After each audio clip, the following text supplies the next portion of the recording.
Yash Bharat prime time with Ashish Shukla में आज हम बड़े गौरव के साथ एक ऐसे अद्भुत व्यक्ति से परिचय करा रहे हैं जिनका जन्म जबलपुर का, बचपना उनका नए मोहल्ले जबलपुर में बीता, पर उनने अपने आप को इस तरीके से व्याख्यात किया कि वो पूरी दुनिया में उनका नाम हुआ और हिंदुस्तान में दुनिया के प्रमुख व्यक्तियों से उनकी मुलाकात हुई और रजनीश, जिन्हें अब ओशो कहते हैं, उनके भी काफ़ी करीब रहे। आप समझ गए होंगे मैं जादूगर आनंद की बात कर रहा हूँ। जादूगर आनंद जी के आज 3 जनवरी 1952 में जन्म हुआ था। आज 72 वर्ष के पूरे हो रहे हैं। 26,280 दिन अपने जीवन के जादूगर आनंद जी ने व्यतीत किए हैं। तो पहला मेरा एक आपसे सवाल है कि 26,280 दिन आपने दुनिया में आए हुए हो गए, सो तो इससे ज़्यादा कर चुके होंगे आप। हाँ, क्योंकि दिन तो एक होता है लेकिन एक दिन में शो बहुत होते हैं। जी जी। 3 शो होते हैं, कभी 4 शो होते हैं, कभी 5-5 शो भी हो जाते हैं। तो हम लोग करीब 38,000 शो क्रॉस कर चुके हैं। ये उपलब्धि है जबलपुर के लिए, आपके लिए तो है, जबलपुर के लिए भी है। नहीं, वो तो हुआ, लेकिन मेरा ये कहना है कि मैं अपनी झोंक में करता हूँ जो करता हूँ जी। उसके पीछे ये नहीं रहता कि मुझे ये पाना है, ये करना है या वो करना है, वो साबित करना है। जी। मुझे अच्छा लगता है। आपके पिता नाड़ी विशेषज्ञ थे, अम्बिका प्रसाद अवस्थी, जबलपुर के बहुत प्रतिष्ठित नाड़ी विशेषज्ञ कहा जाता रहा। जी।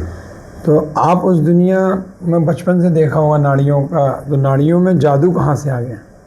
हाँ, मैं भी सोचता था, पिताजी भी चाहते थे कि मैंने हेल्थ केयर उसमें रहूं, लेकिन बचपन से ही मुझे 5 साल की उम्र से करीब मदारियों को देख के मुझे अद्भुत लगता था। ऐसा लगता था कि मैं उस समय जबलपुर में मोहल्ले में मदारी आते थे। हाँ, मैं यही करूँगा और मैं बहुत अच्छे से कर सकता हूँ, ऐसा मुझे लगता था। अब बच्चे तो बच्चे रहते हैं, कभी ये सोचते हैं कभी वो, लेकिन मेरे साथ ऐसा कभी नहीं हुआ। जी। वो जो 5 साल की उम्र में मैंने सोचा था जादूगर बनूंगा, मुझे कभी उसमें कोई भटकाव नहीं लगा, परंतु का कोई कालम नहीं। ना। तो मेरा सब कुछ मैंने उसी ट्रैक पे किया जो मुझे प्रोफेशनली मैजिशियन बनाना था। जैसे अजीब सी बात है, आप सुनोगे तो मजा आएगा। 9th मैंने किया था मैथ्स में। किस स्कूल में पढ़ते थे? APN में। APN नर्मदा। और 10th मैंने किया था बायोलॉजी में। 9वीं का में? 9वीं मैथ्स में। अच्छा। 10th बायोलॉजी में। 11th मैंने आर्ट्स में किया। ग्रेजुएशन मैंने कॉमर्स में किया। अरे वाह। पोस्ट ग्रेजुएशन मैंने लिटरेचर में किया। मतलब ये कि मान लो विदेशों में हमको जाना है, हमारा यदि भविष्य वही है। जी, अच्छा, आपका उद्देश्य वो था। हाँ, तो हर चीज़ का ज्ञान रहे जी। और भाषा अंग्रेजी का ज्ञान तो होना ही चाहिए, विदेश आप जा रहे हैं तो उसकी प्लानिंग मेरी बचपन से एकदम स्मूथ रही। और आप समझ सकते हैं कि मैं एक ही लड़का था परिवार का। तो पिता को कब पता चला कि आप जादू की तरफ जा रहे हैं? एक बार स्कूल में मैंने कुछ प्रदर्शन दिखाए थे, उसमें मैं बल्ब तोड़ के खा गया था, highly concentrated nitric acid P गया था। तो स्कूल में तो मैं ब्लू आइड बॉय बन गया, सबने बहुत शाबाशी दी। फिर घर वालों को पता लगा कि क्या क्या करके आ रहा है, तो अच्छी धुलाई हुई थी मेरी पकड़ के। जो पुरस्कार स्वरूप जो है आशीर्वाद था, वो आशीर्वाद था। अच्छा, ये सिलसिला तब तक चलता रहा जब तक मेरा परिचय उनके पुत्र के रूप में था। जी जी। फिर एक समय कुछ ऐसा आ गया जहाँ पे वो मेरे पिता के तौर पे परिचित होने लगे। कौन है भाई? वो जादूगर के पिताजी। तब उनको लगा कि यार ये गलत नहीं है दिशा इसकी कहीं पे। जादू कला, जैसे आज आप हो, आपके बाद आपके पुत्र का नाम है और नाम मेरे को सोचना पड़ता है किसके है। तो जादू वो कैसे सीखा जाता? बच्चे भी सीखना चाहते हैं, ये क्या कला है? देखिए, हमारे यहाँ की हजारों साल पुरानी इंद्रजाल, महेंद्रजाल वेद पुराण में है ना, धर्म ग्रंथों में जो है, ये वही कला है। अब हमारे यहाँ हमारा देश जो है अंधविश्वासों का मारा हुआ है। जी। अब मुझे ध्यान है, जब मैं छोटा बच्चा था, जितने अंधविश्वास थे उससे कुछ ज़्यादा ही आज हैं, जबकि हम वैज्ञानिक युग में जी रहे हैं। जी जी, इंफॉर्मेशन टेक्नोलॉजी उससे ज़्यादा है। लेकिन अंधविश्वास उससे ज़्यादा है, कम नहीं हुआ है। तो हम लोगों का देखिए क्या होता है कि मैं थोड़ा सा इस सवाल को डिटेल में जाऊंगा ताकि आप समझ सकें कि लोग जो त्याग तपस्या कर रहे हैं उसकी धारणा क्या है। जो हमारी कला के साधक हैं, जैसे मदारी लोग हैं जो पेड़ वेड़ के नीचे पड़े रहते हैं, खाने का नहीं रहता है, कपड़े फटे हुए पहनते हैं। आप कल्पना करिए, वो जो चमत्कार वहाँ दिखा रहे हैं, यदि वो समाज में प्रवाहित कर दें उसको, या बैंक में चले जाएं, जी, तो क्या नहीं पूरी व्यवस्था नहीं गड़बड़ा जाएगी। लेकिन उसका जीवन तो अच्छा हो जाएगा ना। लेकिन वो नहीं करता है। मतलब कुमंगे और गरीबी में और पेड़ के नीचे पड़े रहना मंजूर है, लेकिन उसकी अंतरात्मा स्वीकार नहीं करती कि हम समाज के अहित में कोई काम करें, है ना। वही मदारी गेरुए कपड़े पहन के साधु महात्मा बन के चमत्कार दिखा सकता है, दुनिया उसके कदमों पे लेटेगी। आप देखते हैं ना, फिल्म भी आई थी जादूगर, नहीं आई थी ना, वो तो ठीक है, उसमें मेरा ही वो था पूरा जो वो था उसके उनको जो दिया हुआ था, लेकिन नहीं करते हैं। यानी कितनी तपस्या की बात है। देखो आप, किसको बुरा लगता है जीवन में सुख साधन समृद्धि, लेकिन वो अपनी उनकी अंतरात्मा उनको वो नहीं करते, अलाउ नहीं करते। इसलिए जो भी स्ट्रगल उनके अपने हैं वो करते रहते हैं। कुछ एक ऐसे नालायक निकल जाते हैं जो गेरुए कपड़े पहन के चमत्कार दिखाने लगते हैं, फिर भगवान यानी वो डिवाइन मिरेकल हर समाज में अच्छा बुरा दोनों है। लेकिन हमारे उसमें जो बहुत ही कम लोग हैं, मान लीजिए उनकी संख्या बढ़ा दी जाए तो सारी व्यवस्था नष्ट हो जाएगी। भाई कहीं आप जाके अभी किसी को जाके दुकान में हिप्नोटाइज कर दो, आपको निकाल के सारे पैसे होता है। हाँ होता है, ये होता है। वो तो विज्ञान है। आजकल वो मेडिकल हिप्नोसिस बोल के पूरा सब्जेक्ट फ्लोरिश हुआ है, विदेशों में मेडिकल कॉलेजेस में पढ़ाया जाता है। उसमें एनेस्थीसिया की जगह हिप्नोटाइज, क्योंकि एनेस्थीसिया के साइड इफेक्ट्स होता है, हिप्नोटिज्म के नहीं होता है। तो मरीज को भी विदेशों में अब करने लगे हिप्नोटाइज इलाज करना। हाँ, बच्चों को मेडिकल कॉलेजेस में सिखाते हैं। अपने इंडिया में नहीं है, नहीं करते हैं कई जगह। साइकोथेरेपिस्ट जो है वो भी हिप्नोटाइज करता है। ये एक विज्ञान है। मतलब ये सवाल अब बचकाना हो गया है कि होता है कि नहीं होता। 110% होता है। तो आप जादू में पहली बार आपका नाम कब हुआ कि जादूगर आनंद अब दुनिया में और भारत में अपना नाम रोशन कर पाएंगे?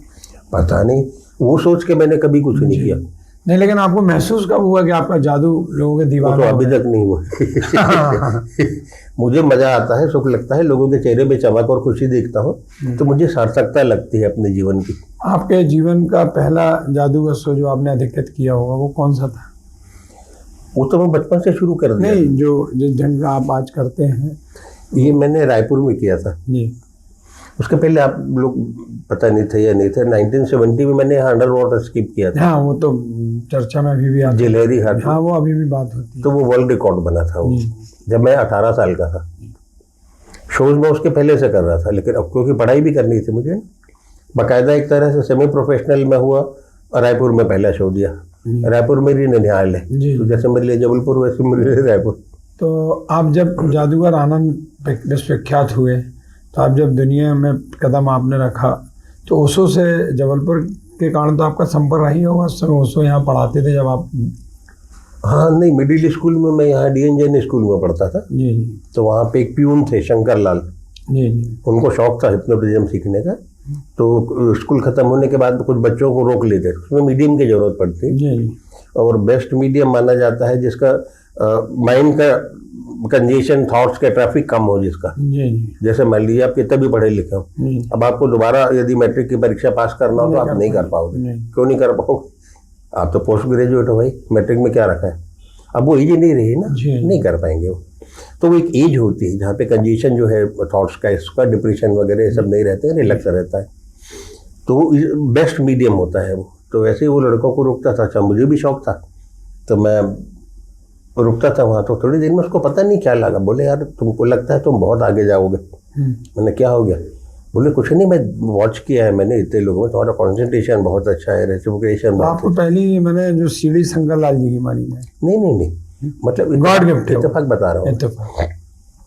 तो बोले मैं तो ऐसे ही पे वो कर रहा हूँ, यहाँ एक रजनीश करके है कॉलेज में पढ़ाता है, उसको बहुत नॉलेज है इस चीज़ का, तो तुम मेरे साथ चलो, मैं मिलवाता हूँ उससे, तुमको बहुत अच्छे से वो करेगा।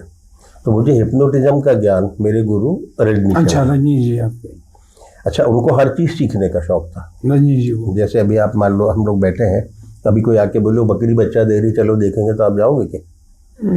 वो जाते और पहले आदमी से दौड़ के देखने जाते कि बकरी कैसे बच्चा देती। इतने जिज्ञासु थे वो हर चीज़ के।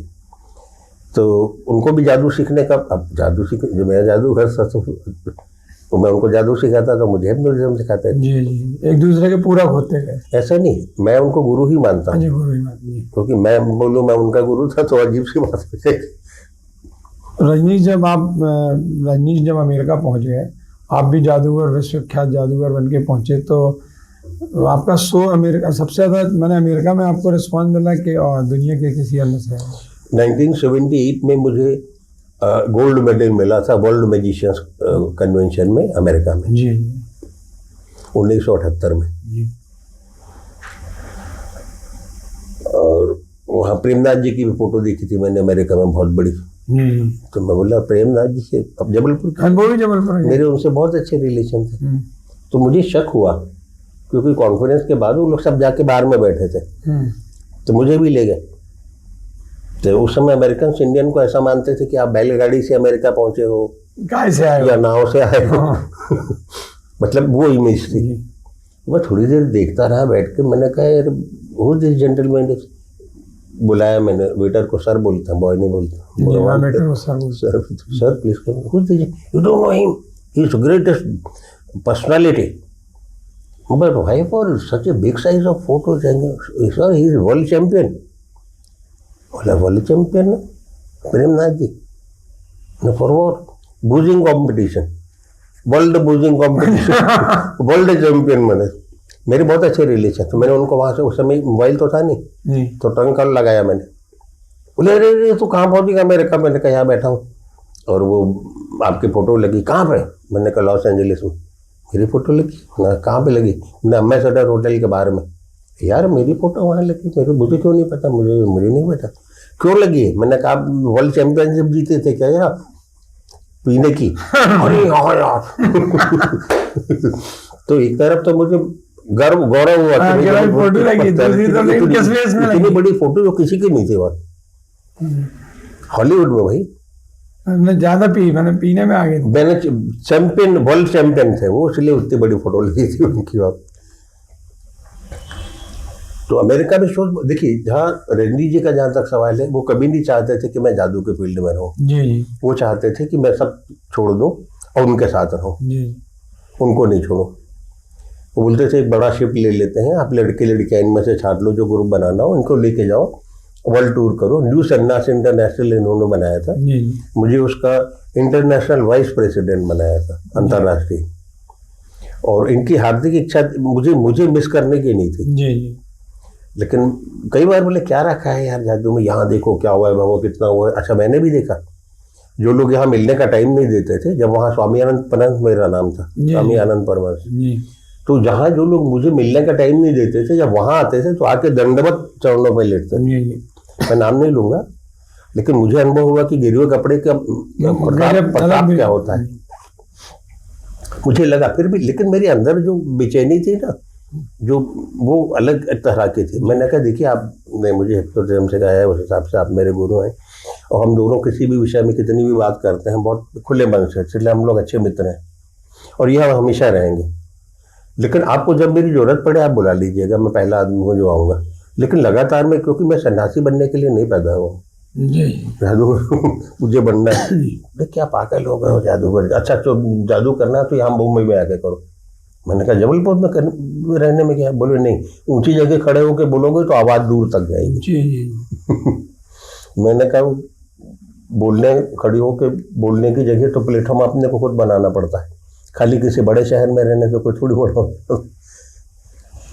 कुल मिला के मेरा जुनून था और धुन थी। अच्छा, अब जादू की दुनिया जैसी अपन, ये टीवी युग आया है, जो बहुत सारे अब परिवर्तन आ रहा, अब तो टीवी के आगे सोशल मीडिया आ गया, तो जादूगरों के नाम अचानक गायब होने लगे, कारण क्या है?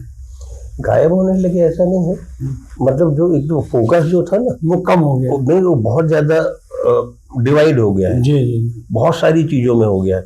जैसे कोविड से पहले और कोविड के बाद का आप यदि माइंडसेट देखो लोगों का, जमीन आसमान का फर्क आ गया है। पूरा परिवार एक साथ बैठा रहता है, एक दूसरे से कोई लेना जाने, सब अपने अपने मोबाइल में लगे हुए, यानी पूरी प्रायोरिक व्यवस्था भंग कर दी ना उसने। अच्छा पहले बच्चे जो है माँ बाप को जोर दे के जादू और सरकस देखने के लिए जाते थे, अब बाप जो उन्होंने बचपन में मेरा जादू देखा है वो अपने लड़के को बोलते हैं चल दिखाता हूँ तेरे को जादू क्या होता है। क्योंकि आजकल ये वीडियो वगैरह जीते आ रही हैं, हम लोग देख रहे हैं ना, ये सारी ट्रिक वाली एडिटिंग वाली। हाँ वो अपनी एडिटिंग हो जाएगी, अभी बात कर वही बोल रहा हूँ। तो अच्छा उसको लोग सच्ची मान लेते हैं, बेचारों को उनको पता नहीं ना। अच्छा वो हमसे अपेक्षा करते हैं कि साहब वो जो वीडियो में है उस तरह का हम प्रदर्शित करें, जो कि कैमरा ही कर सकता है, मशीन ही कर सकती है, इंसान कर ही नहीं सकता है। अपेक्षाएं उस तरीके से बदली और बढ़ी हुई। लेकिन अभी मैं अब इसमें इसका एक बहुत बड़ा लिटरेचर भी है मैजिक का, आप लोग को सब विषय नहीं, रुचि नहीं, इसलिए नहीं पता होगा। तो मैं किताब पढ़ रहा था, वो करीब 150 साल पहले पब्लिश हुई थी। उसमें एक चैप्टर था द फ्यूचर ऑफ मैजिक, 150 साल पहले। उसमें लिखा था कि future of marriage is not so encouraging and potential type का। अच्छा, मैं 150 साल बाद पढ़ रहा था तो मुझे उड़ा बजा रहा था ये जैसे हम तो सब ठीक ठाक है। हाँ, 150 साल पहले क्या लिख गया? हाँ, रो रहा था पता नहीं क्या होगा। अच्छा, इस तरीके की कलाएं जो होती है ना, सब आप देखेंगे हमारी जो सभ्यता का दौर है, किसी भी चीज का हो, फिल्म का हो, कला का हो, किसी भी चीज का, गोल गोल घूमता है। जी हाँ। तो ये नहीं समझ आता गोलाई में कि कौन सी चीज आगे है, कौन सी पीछे। जी, वो अपना ऐसा चलता रहता है। हाँ, वो रोटेट होते रहते हैं। जैसे बीच में लगता था फिल्म अब खत्म हो गई, कोई नहीं जाएगा देखने, फिर वापस आ गया, आएगी ना। अच्छा, ये कला भी तो हजारों साल पुरानी, वही ये तो पहले फिल्मों के पहले की कला है, तो फिल्में तो बाद में इस तरीके से नष्ट नहीं हो सकती। लेकिन थोड़ी इसमें जिम्मेदारी गवर्नमेंट को अपनी समझनी चाहिए, शासन को। हाँ, जैसे पुरातत्व विभाग बनाया, जो विश्व धरोहर है और ये और वो चीज़ों को हम बचाएंगे, वो करेंगे। अभी खासतौर पर अभी जो गवर्नमेंट है हमारी दिल्ली में, इनका तो जो प्रमुख उद्देश्य भी हमारी पुरानी जो वो है उनको संरक्षित करने का। तो ये तो हमारे देश की कितनी बड़ी और अच्छी धरोहर है। और पूरी दुनिया में इंडियन मैजिक का ऐसा मानते हैं, रशियन सर्कस और इंडियन मैजिक दो दुनिया व्याकुल है। अच्छा, सर्कस को रशियन गवर्नमेंट ने हर तरीके से सब प्रोटेक्शन दिया हुआ है, और यहाँ कुछ नहीं, मतलब इसको कला की लिस्ट में भी नहीं डाला है। तो मैं कई बार बोलता हूँ, बात होती है नेताओं से, मैंने कहा आप लोग मजा तो बहुत लेते हो और हित में कुछ नहीं करते हो। तो मैं 1-2 बार गुस्से में बोल गया, मैंने कहा आप लोग क्या प्रोस्टिट्यूट समझते हैं, अपनाने में क्या दिक्कत है भैया, कौन सा गोद में बढ़ रहे हैं आप, और अपने लिए थोड़ी बोल रहे हैं। अभी अपने हिंदुस्तान में कितने जादूगर हुए? 60,000 है अभी। और मध्य प्रदेश में? मध्य प्रदेश में मेरा ख्याल है एक्टिव, इसमें मैं मैजिक लवर्स की भी बात कर रहा हूँ। जी मैं, और कंजूरर्स की भी, मदारियों की भी बात। लेकिन जबलपुर में तो आपके पास नाम ही नहीं। यार, नाम किसी भी एक विषय में किसी एक आदमी का रहता है, जैसे बिस्मिल्लाह खान। अब शहनाई बजाने वाले क्या एक ही थे क्या? बहुत से अभी भी है ना, अभी भी है। अब इत्तेफाक होता है किसी एक का नाम हो जाता है, फिर नहीं होता है। जैसे जब पीसी सरकार साहब जिंदा थे तो सिर्फ उनका नाम होता था, वो नहीं रहे तो फिर मेरा नाम होने लगा। एक दौर है ये। हाँ, चलता रहता है। तो अभी आप जब आज 72 साल आपने पूरे किए, तो उसके लिए पहले हम बधाई देते हैं। और बात क्या दिनों की थी, तो सीधे 100 पे आ गए हम। अभी जबलपुर के लोग फिर आपको देखना चाहते हैं कि आप जो हम लोग हैं, हम लोग के बच्चे हैं, नाती पोते हैं, उनको भी हम चाहते जादूगर आनंद देखें कैसे हैं। या आकाश जी आपके पुत्र देखें। हाँ, नहीं, बहुत बहुत लोगों ने मुझसे कहा लगातार, क्योंकि 7 साल पहले मैंने यहाँ शूट किया था। जी जी।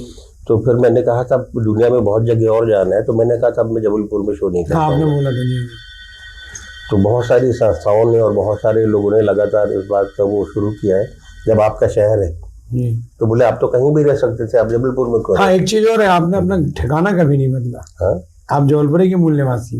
हाँ हूँ, और इसलिए कि मैं पैदा यहाँ हूँ, मैं मरना भी यहीं चाहता हूँ। जी जी, ऐसा मेरा जब भी होती है किसान की लिमिट होती है, तो मैं जबलपुर में मरना चाहता हूँ, मैं इसलिए यहाँ रहता हूँ। अभी कोई जबलपुर में ऐसा कुछ करिए कि नई पीढ़ी के बच्चे आपको देखें, आपका जादू देखें, टीवी की दुनिया से थोड़ी बाहर आए, मोबाइल की दुनिया से बाहर आए, तो ऐसा कुछ है क्या आपका भविष्य? अब लोग बहुत ज़्यादा तो वो कर रहे हैं, क्योंकि मेरा काम ही ऐसा है कि लोगों का दिल नहीं दुखाना। तो अपन माने कि बहुत महीने 1.5 महीने में जादू देखने मिलेगा आपका, आपके पुत्र आकाश का? हाँ, मान सकते हैं, मतलब माइंड से चेंज किया है। जी जी। तो फिर उसके बाद ऐसा तो नहीं ये आखिरी, इसके बाद नहीं करेंगे? फिर आपका पुत्र तो वहीं आएगा ना जादू दिखाने? हाँ, वो तो है ही है, वो तो करेगा ही, लेकिन जब तक मैं हाथ पाँव चल रहे हैं मेरे, तो मैं करूँगा ही। तो मैं आपसे ऐसा कोई सवाल जो ना पूछ पा रहा हूँ और आप बताना चाह रहे हो? एक छोटी सी बात मैं बताना चाहता, क्योंकि शो में भी ध्यान रखता हूँ और बातचीत में भी, कि ये पापड़ ना हो, जो है ना, खाने में शोर बहुत होता है, पेट में कुछ नहीं जाता टाइप। ये पापड़ हमारे वैसी बातचीत नहीं, पेट में कुछ नहीं जा रहा, लेकिन पापड़ शोर बहुत होता, पता नहीं क्या खा रहे हैं। वो ये कहना चाहता हूँ अपने अनुभव के हिसाब से, कि हमारे जितने भी बच्चे हैं बाद में, पेरेंट्स के लिए खास तौर पे, उन सब में कोई ना कोई एक नेचुरल पोटेंशियल है, एक डिवाइन गिफ्ट हर बच्चे को दी हुई है। उसको आइडेंटिफाई करना पेरेंट्स के लिए थोड़ा कठिन हो जाता है, लेकिन बच्चा यदि कहता है कि मैं ये करता हूँ, ये कर सकता हूँ और मैं ये करना चाहता हूँ। जैसे जब मैंने जीत की तो जादूगरी, यानी क्या जादू, पागल हो गया है क्या? जैसे डाकू बनने जा रहा हो टाइप का। अभी आप देख सकते हैं कि पान वाला जो है वो कारपोरेट स्टाइल पे पान की दुकान चला रहा है। मोची वाला जो है वो इंटरनेशनल ब्रांड का वो मोची, यानी काम कोई भी छोटा नहीं। यदि आप अच्छे ढंग से उसको करके बड़ा बना सकते हैं, साबित कर सकते हैं, एक बात। दूसरी, आप की जो इच्छा है हृदय से और आपको लगता है कि आप बहुत अच्छा कर सकते हैं, आपको वो करने का अवसर मिलना चाहिए जी।